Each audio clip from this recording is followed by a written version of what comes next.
네, 아수르가 722년에 이제 사르곤 9세, 그러니까 사르곤이 왕으로, 그러니까 아수르 왕 사르곤이 이제 등극하고 9년째 됐을 때쯤 북이스라엘, 그러니까 남쪽엔 남유다, 북쪽엔 북이스라엘. 녹화 중인가요? 네.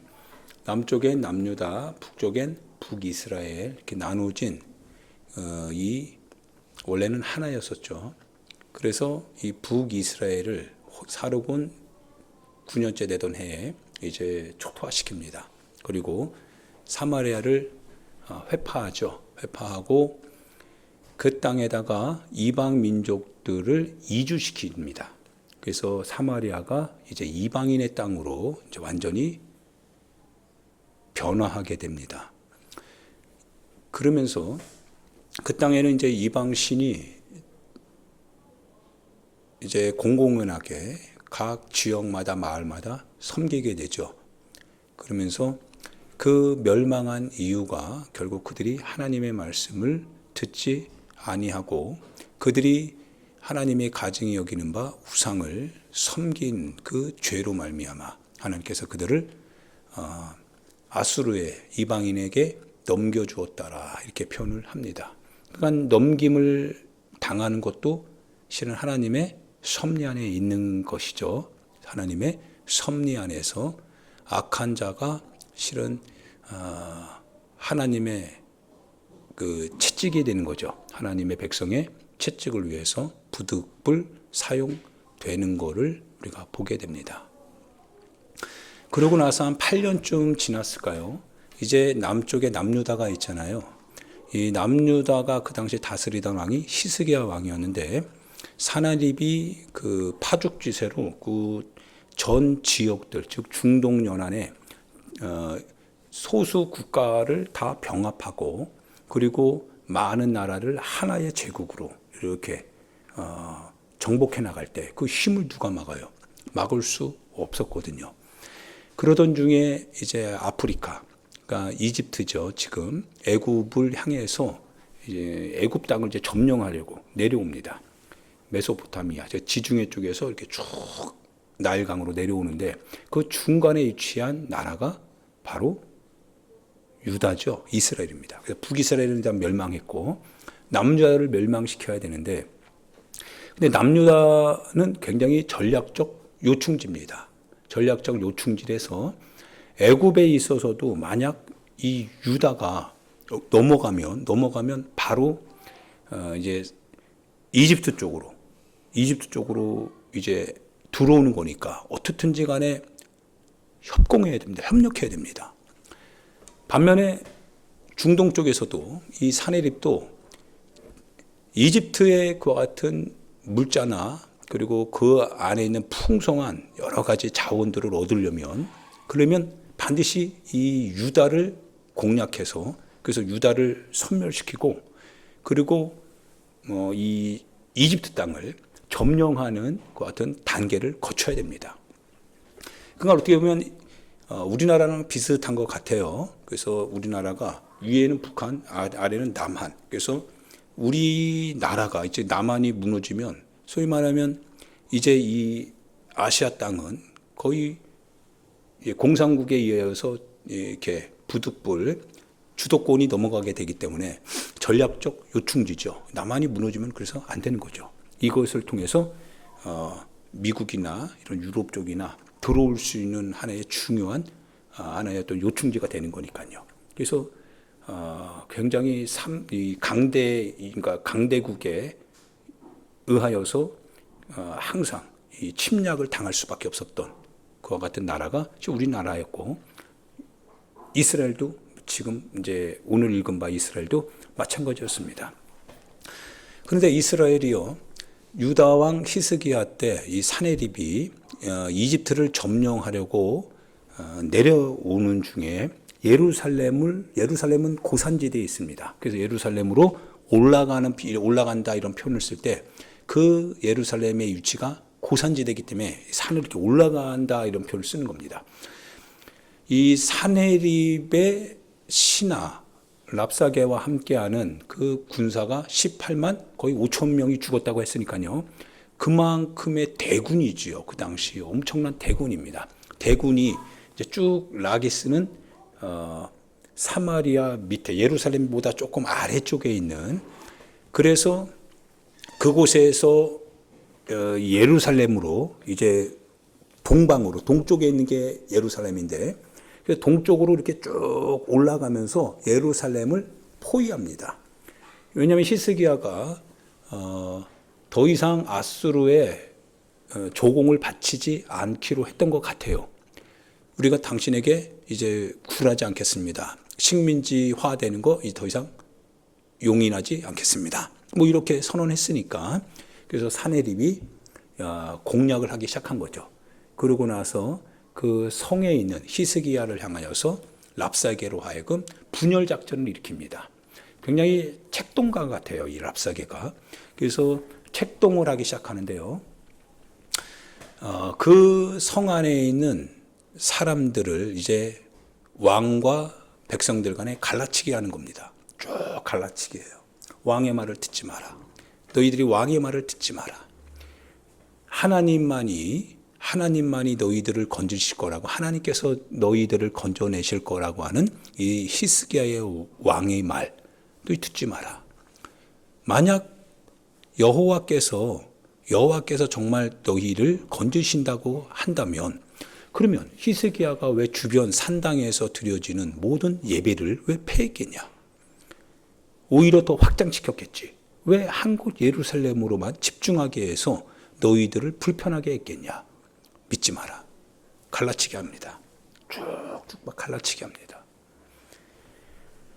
그런데요, 예루살렘 성 안에 있는 백성들이 이미 히스기야의 종교 개혁에 의하여서 영향을 받고 있었거든요. 그래서 히스기야 왕이 너희들은 그들의 말을 듣지 말라라고 하는 그 말에 신뢰를 했습니다. 그리고 귀를 딱 닫아 걸은 거죠. 랍사게가 이렇게 저렇게 그 상황과 환경과 그리고 아수르의 힘에 대하여서 이렇게 막 선포합니다. 누가 이 아수르 제국에서 빠져나갔던 왕이 있었느냐? 어떤 신이 아수르 제국의 이 사네립의 손 아래에서 자신의 민족이 멸망당할 때 그 민족을 건졌느냐? 한 신도 없다. 그러면서 너희 여호와도 마찬가지 아니겠느냐? 여호와의 신앙 아니다 얘기합니다. 랍사게가 가장 큰 실수를 했는데, 그 실수가 뭔가 싶을 때 실은 신앙 고백의 반대편에서 신앙을 적대한 겁니다. 여호와께서 다른 우상들처럼 만약 사람이 만든 돌이나 그런 나무였다고 한다면, 그렇다면 이 말을 랍사게가 할 때 여호와께서 들으실 수가 없죠. 그런데 히스기야 왕이 고백하는 거예요. 우리 하나님 여호와께서 살아계시니 저 랍사게, 저가 하나님을 향하여서 비방하는 말, 신앙을 향하여서 비방하는 말을 주님이 들으셨을 것이다. 주님이 들으셨을 것이다. 어떻게 비방했는지, 어떻게 교회를 비방하고, 어떻게 주의 종을 비방하고, 어떻게 갈라치게 하려고 했고, 어떻게 이렇게 저렇게 하나님의 백성을 무너뜨리려고 했는지, 그 도구가 하나님을 비방했다라고 하는 사실을 들었을 것이다. 히스기야가 걸 수 있는 오직 하나의 희망은 뭐밖에 없습니까? 자기가 가지고 있는 군사력 그런 거 아니죠. 아무것도 없습니다. 단 하나입니다. 하나님께서 들으셨다. 하나님께서 들으셨으니 너 됐다. 너 이제 끝났다 이거죠. 너 끝났다. 내가 듣는다면 난 힘이 없어서 너에게 이렇게밖에 할 수 없을 텐데, 그래 어쩔 수 없지 뭐 미안해 용서해. 그래서 굴종적인 그와 같은 이 명령을 듣는 그런 자세를 취했을 수밖에 없었을 텐데, 그런데 하나님 앞에서 네가 그런 얘기를 했으니 하나님이 들으셨을 거 아니겠어요? 이건 나랑 상관없는 거죠. 하나님과 이제 관계하는 겁니다. 마치 그 주사위를 하나님께 던진 거예요. 그래서 이사야 선지자에게 궁중의 고위직들로 하여금 베옷을 입게 하고 슬픔을 상징하는 거죠. 아기를 낳아야 되는데 해산할 힘이 없는 그런 지금의 우리의 형편을 베옷으로 둘러 입힌 다음에 그리고 이사야 선지자에게 이제 보냅니다. 하나님께서 들으셨은즉 어떻게 말씀하시는가 우리에게 말씀해 달라 이거예요. 아니나 다를까요? 이사야 선지자에게 하나님께서 말씀을 하십니다. 그가 하는 비방을 내가 들었다는 거예요. 그가 나를 향하여서 하는 비방, 그가 거룩한 성, 거룩한 사람들을 향해서 하는 그와 같은 비방이 실은 누구를 향한 비방이냐? 나를 향한 비방이랍니다. 그래서 22절에 보니까요. 내가 누구를 꾸짖었으며 비방하였느냐? 누구를 향하여 소리를 높였으며 눈을 높이 떴느냐? 이스라엘의 거룩한 자에게 그리하였도다. 예, 됐습니다. 이제 모든 건 이제 된 겁니다. 히스기야가 18만 5천 명이라고 하는 이 대군에 의하여서 꼼짝달싹 못하고 지금까지도 그래왔지만 앞으로도 아마 이거를 감당할 수 없었을 겁니다. 힘이 없으니까요. 자신의 어떤 무기력함에 좌절할 수밖에 없는 그런 인생인 히스기야가 그런데 랍사게가 그리고 사네립이 실수한 겁니다. 우리는 약한데 누구는 강해서요? 하나님은 강하신 분 아니야 이거예요. 우리는 현장에서 약하고 부족하지만 근데 우리 하나님은 신앙 안에서 살아계셔서 강하신 분 아니냐 이거예요. 우리 하나님을 전장에 끌어들였다 이거예요. 하나님과 이제 네가 상관해야 된다 이거예요. 어떻게 상관합니까? 하나님이 어떤 분이신데요? 그 얘기하는 겁니다. 히스기야가 하나님 앞에 무릎 꿇어요. 하나님 앞에 무릎을 딱 꿇고요. 하나님 앞에서 그 사네립의 사신들이 가지고 온 그 전가를 하나님 앞에 딱 들여놓습니다. 자기가 해결할 수가 없고 자기가 해결할 수 있는 방법은 오직 하나님께 위탁하는 겁니다. 왜? 그들이 하나님을 욕하고 있거든요. 그들이 하나님을 비방하고 있거든요. 그들이 하나님의 계획, 하나님의 섭리, 하나님의 사람에 대하여서 적대하고 있거든요. 주님, 이거는 내 문제가 아니라 주님의 이름과 연루된 문제 아니겠습니까? 이 얘기하는 겁니다. 하나님께 딱 갖다 드리고 하나님 앞에 기도합니다. 하나님 간섭해 달라 이거예요. 주님 간섭해 주옵소서. 14절에 보니까 히스기야가 사자의 손에서 편지를 받아보고 여호와의 성전에 올라가서 히스기야가 그 편지를 여호와 앞에 펴놓고 그 앞에서 히스기야가 기도하여 이르되 그룹들 즉 천사들이에요. 천사들 위에 계신 이스라엘의 하나님 여호와여 주는 천하 만국의 홀로 하나님이시라. 주께서 하늘과 땅을 영적인 것과 물질적인 것을 다 만드셨다 이거예요. 여호와여 16절 같이 한번 읽어봅시다. 시작.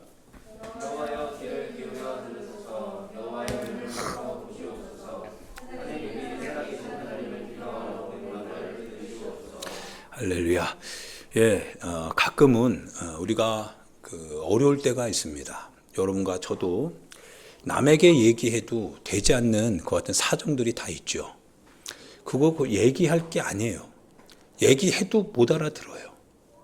그러면 그거를 가지고 내 안에서 그거를 뭡니까? 속상해해야 됩니다. 내 안에서 그거를 가지고 하나님 앞에서 속상해할 때 누구에게 얘기해요? 누구에게 얘기합니까? 얘기할 수가 없는 내용들이에요. 그러면 하나님 앞에 나아가요. 그래서 우리 찬송가 불렀듯이 주께서도 주님의 사정은 누가 알아요? 주님밖에 모르잖아요. 제자들은 얘기해도 못 알아듣거든요. 오히려 뭡니까? 사단의 앞에서 오히려 예수님이 가야 될 길을 방해합니다. 얘기할 수가 없어요. 하나님의 뜻대로 가야 되는데 사람과 환경은 오히려 방해가 됩니다. 하나님께 가요. 우리가 살아가는 동안에도 그렇죠. 속에 있는 것을 다 얘기 못할 때가 많습니다. 그러면 그 속에 있는 것을 얘기 못할 때 내 속에서 상합니다. 왜? 속에서는 계속 그 얘기를 내 안에서 나 스스로 독백하고 있으니까요. 답답하여 견딜 수 없죠. 답답하여 견딜 수 없을 때 어떻게 합니까? 주님께 가는 거죠. 주님께 가지고 갑니다. 주님께 가지고 가서 주님께 기도합니다. 주님, 이런 사정이 있습니다. 주님, 이런 형편에 처했습니다. 주님, 이렇게 많은 소리들 가운데 제가 처해 있는데 답답하여 견딜 수 없습니다. 주님, 어떻게 해야 됩니까? 주님, 어떻게 해야 됩니까? 주님, 그 상황을 주님 보셨잖아요. 주님, 그 소리를 주님 듣고 계셨잖아요. 하나님, 알고 계시잖아요. 나는 거기에 대해서 말할 수 없습니다. 나는 거기에 대해서 표현할 수 없습니다. 주님, 그 사정 주님이 아시니까요. 그런데 주님이 시시비비를 가릴 수 있다고 하는 것을 믿습니다. 주님, 주께서 간섭해 주옵소서. 주님께 위탁하는 겁니다. 주님께 위탁하고 주님께 그거를 이양하는 겁니다. 시스기야 왕이 듣는 거죠. 예, 군사력에 있어서는 아무것도 할 수 없습니다. 예, 랍사게가 하는 그 말처럼 이미 정말 사실처럼 주변 환경은 사실 그대로입니다. 어느 한 나라도 사네립에게서 반대할 수 없었습니다. 다 사네립이 원하는 대로 그들이 들어오는 대로 그대로 다 점령당했습니다. 그들의 신들이 다 불에 던져 다 태움을 당했고 주상들이나 이러한 돌로 된 거는 다 회파당했습니다. 그리고 사네립이 자기의 깃발을 딱 세우고 자기의 신을 탁 들이대면서 내가 사네립이다 라고 말할 때 그 강력한 주도권 앞에서 그들이 아무 말 할 수 없었다는 거, 그거 사실입니다. 그들은 힘이 있습니다. 예, 그들은 강력했습니다. 그런데 이 사실로 인하여서 여호와 하나님을 향한 신앙도 무너져야 됩니까? 여호와 하나님이 그들이 그렇게 이해하는 현실 구조 안에 그들이 그렇게 말하는 그 권력의 이 사슬 구조 안에 우리 하나님의 이 섭리도 들어가야 되냐 이거예요. 하나님 안에서 신앙생활하는 우리의 신앙의 고백들이 거기에 붙들려야 되냐 이거예요. 갇혀야 되냐 이거예요. 제한받아야 되냐 이거예요. 그들이 그렇게 했으니까 힘없는 우리도 똑같이 그렇게 해야 되냐 이거예요. 수용할 수 없죠. 인정할 수 없죠. 예, 인정할 수 없습니다. 그런데 인정할 수 없다고 해서 현장에서 그거를 동의받을 수 있습니까? 아니요. 동의받을 수 없습니다. 동의받을 수 없어요. 그래서 혼자 스스로 그거를 끌어안고 이제 저항하면서 인내해야 됩니다. 신앙 안에서 인내하기 시작합니다. 주님이 오르심을, 주님이 성도의 신앙 고백을 지지하고 계심을, 사람들이 이렇게 저렇게 얘기한다 할지라도 그러나 그거는 사람, 즉 그 생명이 혼에 있는 사람의 얘기지 하나님의 결정이 아닌 것을 주님 알게 하여 주시옵소서. 주님 역사하여 주시옵소서. 주님께 이제 나아가기 시작합니다. 나아갑니다. 주님이 우상이 아니기 때문에 이제 주님이 움직이시겠지요. 예, 주님이 들으십니다. 주님이 듣고 이제 움직여 가시는데 이 밤에 여호와의 사자가 나와서 아수르 진영에서 군사 18만 5천 명을 주님의 사자가 쳤다 표현을 합니다. 기적 같죠?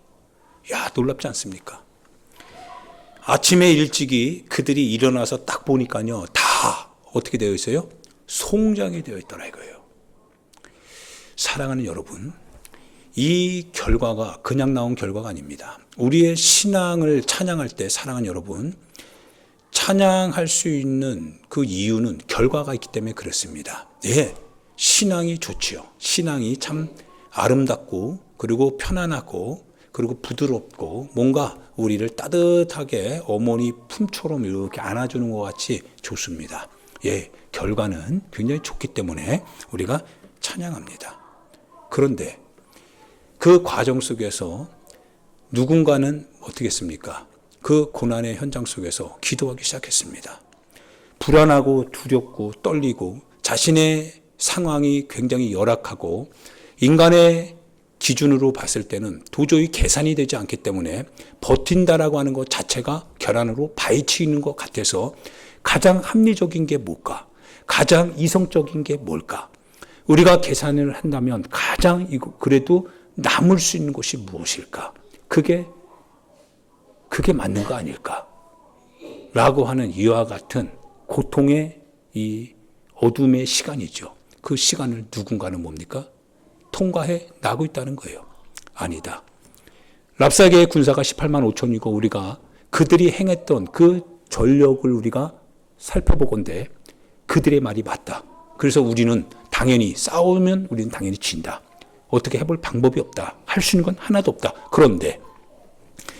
그런데 하나님이 보고 계시지 않냐? 하나님이 듣고 계시지 않냐? 이거 믿자. 이거 하나 믿자. 이거 하나 믿자. 그래, 하나님을 믿자. 하나님을 믿자. 하나님께서 들으셨음을 믿자. 하나님께서 보았음을 믿자. 그리고 흔들리지 말자. 주변 상황이 어떻게 돌아가든지 간에 그건 상황일 뿐이다. 하나님이 이 상황을 천지를 주신 주님이신데 바꾸시지 않겠냐? 주님의 뜻이면 바꾸실 것이다. 이 주님을 믿자. 과연 동조할 수 있는 사람이 얼마나 되겠습니까? 과연 이 상황 앞에서 누가 동조하겠냐 이거예요. 예수님이 십자가에 돌아가실 때요. 예수님이 고난의 그 길을 쭉 가실 때 많은 사람들이요. 5천 명 더 되는 많은 사람, 떡과 그리고 물고기로 배불렸던 많은 사람들이 수일을 주님 못 봤기 때문에 보고 싶어서 막 찾아다녔다고 합니다. 우리의 신앙입니까, 그게? 그건 마치 우리의 신앙 같아요. 너무 기쁘잖아요. 우리의 삶의 피로를 채워주셨으니까 얼마나 기뻐요. 우리가 원하는 분을 드디어 만났으니까 얼마나 기뻐요. 우리는 가진 거 없지만, 근데 주님이 그걸 다 주시니까 얼마나 기뻐요. 이게 신앙이다. 주님이 홀로 감람산에서 이렇게 기도하시고 내려오시면서 그 사람들을 보며 얘기해요. 너희들이 나를 찾는구나. 그런데 그 이유가 뭐냐? 신앙하는 이유가 뭐냐? 너희들이 오늘 신앙하는 이유가 뭐냐? 너희들의 만족을 위해서, 너희들의 피로를 채우기 위하여서. 너가 나를 찾는 것은 떡을 먹고 배불렀기 때문이 아니겠는가? 내가 줄 것은 이러한 육신의 떡, 육신의 피로가 아니다. 너희의 영적인 필요, 즉 내 살과 내 피다. 내 살을 먹는 자가 영생을 얻는 것이고 내 피를 마시는 자가 죄의 용서함을 받는 것이다. 그게 내가 줄 양식이다.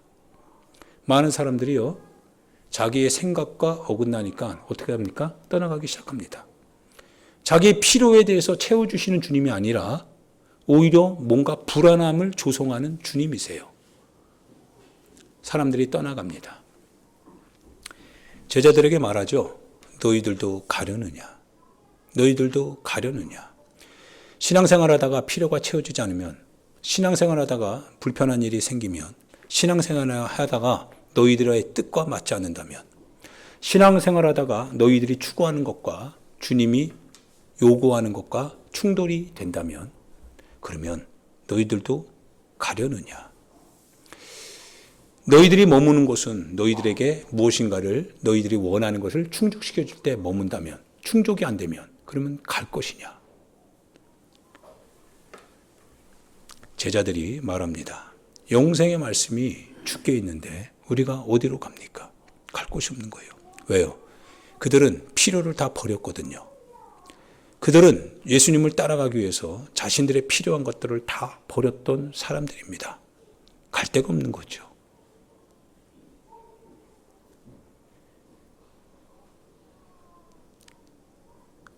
예수님께서요, 그렇게 하실 수 있었던 것은 바로 자신을 보내신 분이 누구신 걸 확신하고 있기 때문에 그래요. 바로 하나님 아버지이신 것을 확신하고 있기 때문에 그렇습니다. 할렐루야. 그게 힘인 거예요. 사람들이 나를 떠나가도 환경적으로 내가 고립되는 그와 같은 막다른 지점에 도착해도 내가 말하고 싶어도 말할 수 없는 그와 같은 공경에 처해 있어도 그럼에도 불구하고 우리에게 여전히 살아갈 수 있는 힘이 소진되지 않는 것은 바로 보고 듣고 계시는 하나님께서 계시니까요.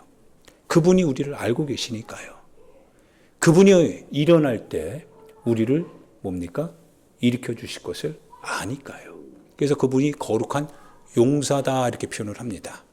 이스라엘의 용사, 하나님의 역사입니다. 그걸 믿는 거죠. 할렐루야. 할렐루야. 히스기야가 죽을 병이 걸립니다. 히스기야가 죽을 병이 걸리죠. 이사야 선지자를 통해서 히스기야야 네가 죽게 될 것이다 라고 선언하게 합니다. 20장에 보면. 그러자 히스기야에게 당신이 하나님의 말씀에 의하여 당신은 죽게 된다고 말씀하셨습니다. 그리고 딱 전하고 나옵니다. 그리고 성읍 중심부로 들어가기도 전에 히스기야가 그 말을 딱 들으니까 어때요? 주님 앞에 뭐 합니까? 주님 앞에 벽을 향해서 무릎 꿇고 기도해요. 주님 들으시니까요? 안 들으시니까요? 주님 들으시니까. 주님 들으시니까. 주님 들으실 것을 확실하게 믿고 하나님 앞에 벽을 향해서 기도합니다. 누가 있어야 됩니까? 아무도 없습니다. 자기만 있어야 됩니다. 왜? 죽어야 될 사람은 자기고 그거 해결해야 될 사람은 자기고 자기밖에 없는 거예요. 그래서 자기가 하나님 앞에 그대로 이제 구하기 시작하는데요. 참 대단합니다. 20장 2절 3절을 보니까요. 히스기야가 낯을 벽으로 향하고 여호와께 기도하여 이르되 여호와여 구하오니 내가 진실과 전심으로 주 앞에 행하며 주께서 보시기에 선하게 행한 것을 기억하옵소서. 얼마나 간절했는지 히스기야가 심히 통곡하더라 이 얘기합니다. 내 기도하는 그 시간, 그때가 가장 귀하고 즐겁다. 왜요? 왜 그렇습니까? 공허한 그 현장에 주님이 듣고 계시니까요. 말할 수 없는 내 마음의 소리를 주님께서 듣고 계시니까요. 그래서 귀한 겁니다. 너무 귀해요. 히스기야가 하나님 앞에 자기가 그렇게 얘기할 때 하나님, 내가 거짓되이 행한 적 없습니다. 내가 내 이권을 위해서 행한 적 없습니다. 주님, 내가 내 명예, 마치 내 이름 비석에다 내 이름 새겨놓고 내가 했다라고 얘기하려고 행한 적 없습니다. 내가 진실함과 그리고 전심을 다해서 어떻게 주의 종과 주의 교회와 주의 나라와 주의 복음을 위하여서 섬겼는지를 주님이 아십니다. 사정은 죽을 사정입니다. 난 지금 죽게 되어 있습니다. 그런데 내 자신의 삶에 대한 진실한 하나의 어떤 고백이 있는 겁니다. 하나님 아시잖아요. 하나님 아시잖아요. 따라해 봅시다. 하나님 아시잖아요. 한 번 더 하나님 아시잖아요.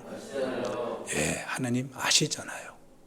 벽을 향해서 하나님 앞에 기도할 때 이제 죽을 사람이 그 하나님 앞에 그 기도할 때 얼마나 심히 탄식하지 않을 수 없었을 것 같죠. 정말 살려달라고 하는 심정이죠. 하나님, 내가 어떻게 주님 앞에 쭉 살아왔는지, 멋진 집, 멋진 하나의 어떤 이렇게 그런 적 하나도 없잖아요. 내가 뭔가를 꿈치고 그렇게 해온 적도 없잖아요. 하나님, 그렇다고 해서 누가 나를 알아주기를 바란 적 없잖아요. 내가 누구 앞에서 긴 가방끈 들고 멋지게 이런 적도 없잖아요. 주님, 그저 주님 살아계심이 확실하다라고 하는 사실 하나에 내 인생을 걸고 하나님 그렇게 왔잖아요. 하나님 그렇게 축복해 주셨잖아요. 또 하나님께서 그렇게 길을 열어 주셨잖아요. 하나님, 내가 살아온 길의 여정에 주님 안 계신 적이 없었고 주님 계신 거를 알기에 사람들이 이렇게 저렇게 나에게 얘기할 때도 주님 길 따라갔잖아요. 주님 아시잖아요. 주님 아시잖아요. 진실함과 전심을 다해서 하나님 앞에 기도하더라 이거죠. 할렐루야.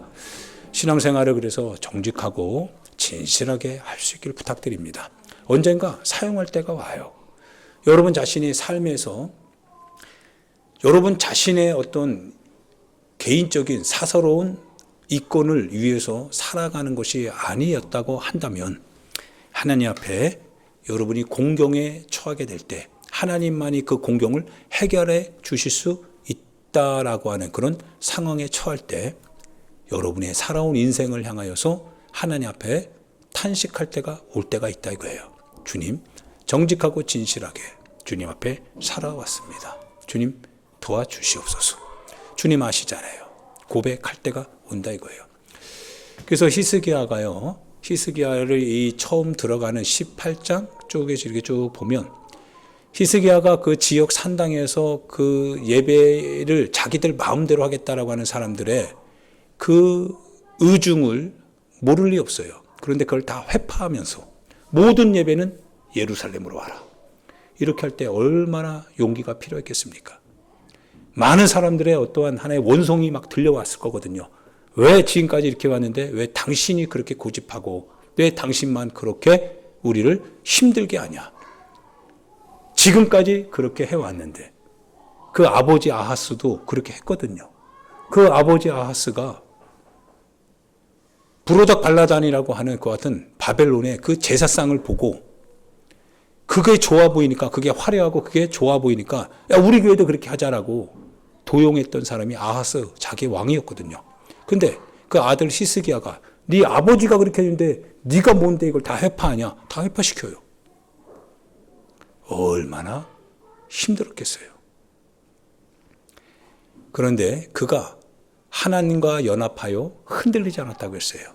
그러자 하나님께서 그와 함께 하셔서 그를 형통하게 하셨더라. 이 표현을 합니다. 인내는 쓰지만 그 열매는 단 거죠. 우리 자신들이 우리의 신앙 안에서 우리가 어려운 상황을 만나지 않을 수는 없지만 그 상황을 만나게 될 때 우리가 주님을 고백하고 주님을 향한 신앙을 왜곡하지 않은 채 오직 주님이 들으시고 주님이 보시지 않았습니까? 라고 하는 그 주님을 의지하는 마음으로 굽히지 않고 좌우로 치우치지 않고 사람의 목소리, 환경 때문에 이렇게 저렇게 변절하지 않고 그대로 주님 아시잖아요. 주님 아시잖아요. 바꾸시면 주님이 먼저 바꾸셨을 겁니다. 그런데 주님이 바꾸시지 않는다면 나도 바꿀 수 없습니다. 그런데 고난은 당합니다. 아픔이 있습니다. 어려움도 있습니다. 갈등도 그리고 여러 가지 불안함도 있습니다. 그래서 주님께 얘기합니다. 주님 아시잖아요. 주님 도와주세요. 주님 역사하여 주세요. 주께서 하시옵소서. 주께서 지금까지 하셨던 주님 앞으로도 지금도 하시옵소서. 기도하는 겁니다. 할렐루야. 말씀을 마치려고 합니다. 사랑하는 여러분, 주님 보고 계십니다. 주님 듣고 계십니다. 내 눈으로 보는 것과 내 귀로 듣는 것만이 전부가 아닙니다. 그걸 보고 그걸 들을 수 있게 내 자신의 신체 구조를 만드신 분이 하나님이십니다. 그분이 들을 수 있도록 만드셨다면 그분이 듣는다라고 하는 것이고 그분이 볼 수 있는 눈을 만드셨다면 그분이 보고 있는 겁니다. 모든 상황에 대해서 모든 사람의 마음 속속들이 주님 다 듣고 계시고 보고 계신다는 겁니다. 사랑하는 여러분, 성도의 힘은 부유함에서 나오는 거 아닙니다. 성도의 힘은 가진 거에서 나오는 게 아닙니다. 성도의 힘은 내가 하나님의 말씀 위에 있느냐 위에 있지 않느냐 거기서 나옵니다. 하나님의 말씀 위에 내 자신이 있다고 한다면 자신감 있습니다. 하나님의 뜻을 내가 바꾸지 않았다면 나는 자신감 있습니다. 고난 당해도 아픔을 겪어도 자신감이 있습니다. 그러나 만약 하나님의 뜻을 바꿨다면 육신적으로는 편안할 수 있지만 그러나 머리는 들기가 어렵습니다. 고개 들 수 없는 것은 하나님께서 바꾸셨기 때문이 아니라 내가 하나님이 바꾸지 않았는데 내가 바꿨기 때문에 그렇습니다.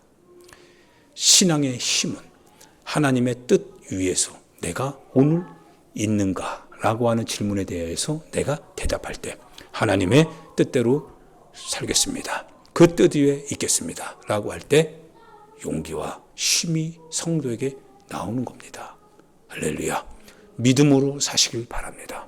하나님의 뜻 가운데 사시면 하나님께서 반드시 보고 듣고 계십니다. 여러분이 어떤 여러분의 형질이 육체라고 하는 것을 주님이 몸소 경험하셨기 때문에 여러분이 고통당할 때 그 고통을 주님도 다 알고 계십니다. 알고 계시는 주님이 여러분 자신에게 그 시간을 겪게 하는 것은 주님이 외면하는 게 아니라 그걸 통해서 말씀하기를 뭔가 하기를 원하시기 때문에 그런 겁니다. 반드시 인내가 반드시 열매를 이루어낸다라고 하는 사실을 기억하시고 신앙 안에서 승리자의 길을 걸어갈 수 있기를 예수님의 이름으로 축원드립니다. 같이 이 시간 우리 하나님 앞에 기도합니다. 사랑하는 여러분, 사람에게 말할 수 없는 사정들이 각자 사람 안에 있습니다. 누구에게도 될 수 없는 것은 누구도 공유될 수 없는 이야기이기 때문에 그렇습니다. 그러나 주님은 아십니다. 주님이 보고 계시고 듣고 계십니다. 주님께 기도하십시오. 사람에게 하소연하지 마시고 주님께 기도하십시오. 주님께 기도하시고 주님, 내 마음이 이렇습니다. 내 사정이 이렇습니다. 내 육체가 겪는 지금의 고통, 지금의 이와 같은 심리적인 상황들이 이렇습니다.